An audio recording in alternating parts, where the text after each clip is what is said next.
Do you remember that old commercial where the guy is fishing and then the grizzly bear comes out and he like boxes the grizzly bear over the fish? Which is exactly what we at John West want. Have you ever thought to yourself, yeah, bear fighting sounds like something I'd be into? Have you ever thought to yourself, I would really definitely 100% do bear fighting if there was a good chance I would survive? Have you ever thought, you know, maybe it'd be a good idea to try and even the odds in a bear fight, you know, like maybe make a suit of armor so that I could fight the bear in what you could possibly call a fair fight?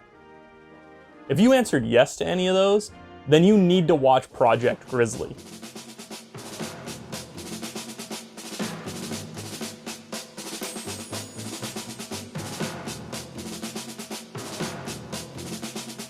I shit you not, Project Grizzly is about a man who had an encounter with a grizzly bear. Well, for 3 days I had been feeling this presence that was watching me all the time. It was whacking my mind out for days and days and days. And then I hit it on the metal. I had come to a full stop because I'm like this, and I could feel that something was watching me. I mean, it was right there. So I threw up like this, and the dinghy went one way. And I'm looking around like this, and I could see it right off to the far left, standing over top of a stump, just pretty as you please, like a human being. Grizzly bear. And this is gonna be tough, because I actually don't want to spoil too much of this, so I apologize if I sound a little vague at times. That's only because I think that you should experience this film for yourself. Back on track. A guy had a traumatic experience with a grizzly bear, so he decided to seek funding from the Canadian government so he could build a suit of body armor to fight a grizzly bear. And this man's name was Troy Hurtubise. He's a Canadian inventor who unfortunately has passed away, but the legacy he left behind was one of the most hilarious documentaries ever made. I was first exposed to Project Grizzly in high school. My English teacher showed it to me. You might be asking yourself, how entertaining could a film about a man making grizzly bear body armor be? Like, how entertaining is that invention process? And I'm happy to tell you, it's the most fucking insane documentary ever made. Think of scenes from Hot Rod, you know, the Andy Samberg movie where the truck drives into him when he's running through the field. That kind of shit happens. Actually, that exact thing happens in this movie. We pushed the trucks up to 3-ton trucks at 50 kilometers an hour. And then, of course, we did the boards. A 3-ton truck ran into you at 50 kilometers an hour? 18 times. And then we... Wait. This is weird Canadian kid shows, but I've begun to feel that name, that title for a series has kind of put me in a corner. It's like, I gotta just do kid shows. Fuck that. I'm changing the name. It is now gonna be Weird Canadian Content or Weird Canadian Media, Weird Canadian Moving Images.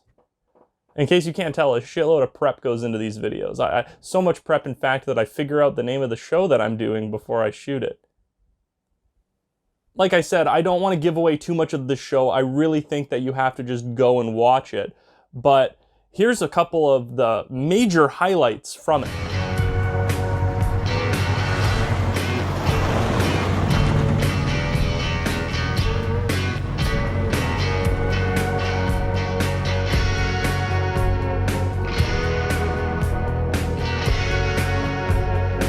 This guy's fucking nuts. Like, I think the logic is very childlike. If you were trying to simulate bear attacks, I don't know that jumping down a hill is a great stress test. You know, I don't know that getting a bunch of bikers to beat the shit out of you with baseball bats is an accurate representation of what a bear fight is gonna be. So I find it very childlike. It's very like, you know, when you're a kid and you think, oh, I've got to do a test.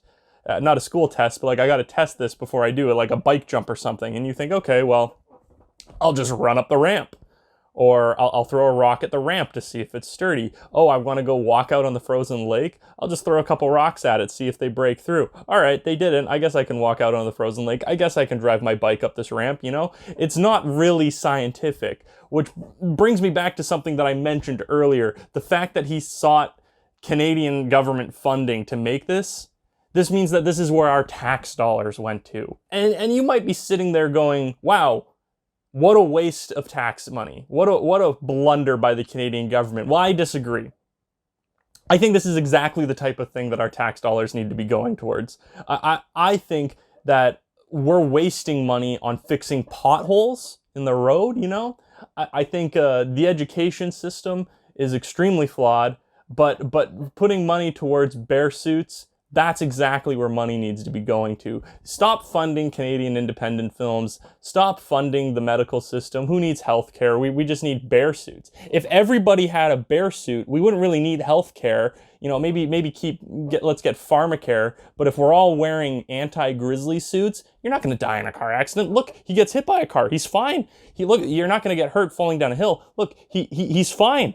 He gets up, he walks it off. It's all okay. You don't need healthcare if you're walking around in an anti-Grizzly suit. But I do think it's kind of wholesome. There's something very Canadian about this guy getting government money to make a grizzly bear suit so he can purge his soul of this event. And I just like the guys that he hangs out with. This was a point that my English teacher had a real fascination with, and it's this dinner scene where they're talking about how them as Canadians who did not have to go fight in Vietnam chose to go fight in Vietnam for good times and adventure. And it's one of the reasons why I went to Vietnam, I suppose, was for the fun, travel, and adventure, and to get a feel for what it was like. Played the game that we called Outrun the Hand Grenade, and the rules were quite simple.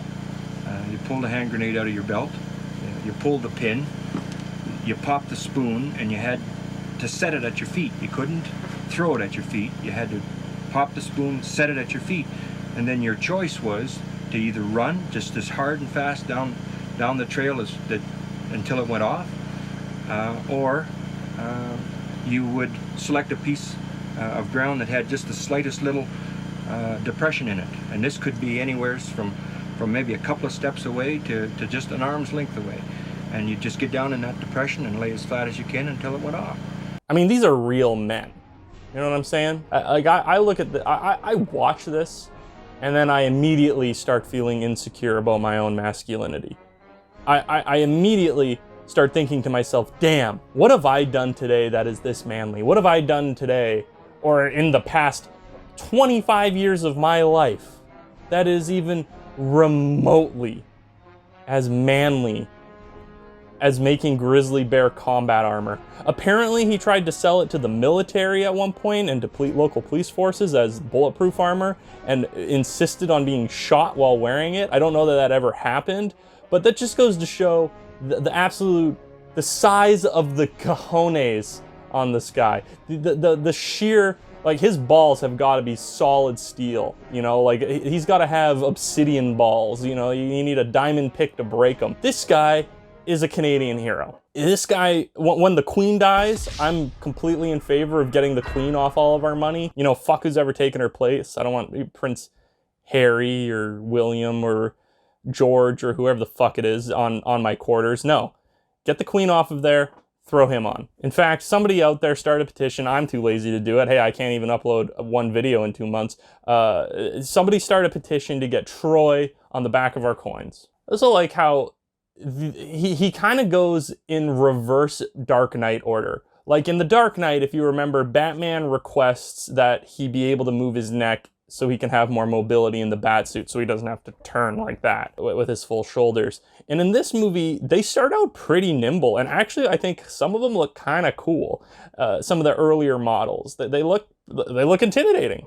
And then he becomes almost completely immobile. It looks like his legs can't move, his arms can't move, his neck can't move, he can't twist at the waist, he can't do anything. He's basically I was gonna say a walking tank, but tanks have more mobility than this guy does. And I mean, what else is there to say? Like I said, I don't want to ruin it for you. Seek it out. Project Grizzly. It's phenomenal. You can find the whole thing on YouTube, and it's not that long. It's under an hour and a half, so there's really no reason not to watch it. It's a masterpiece. It's Canadiana through and through. I recommend it to anybody who is in the mood for a good laugh. There's really nothing else to say, but go watch Project Grizzly, and thank you for watching this episode of Weird Canadian Content.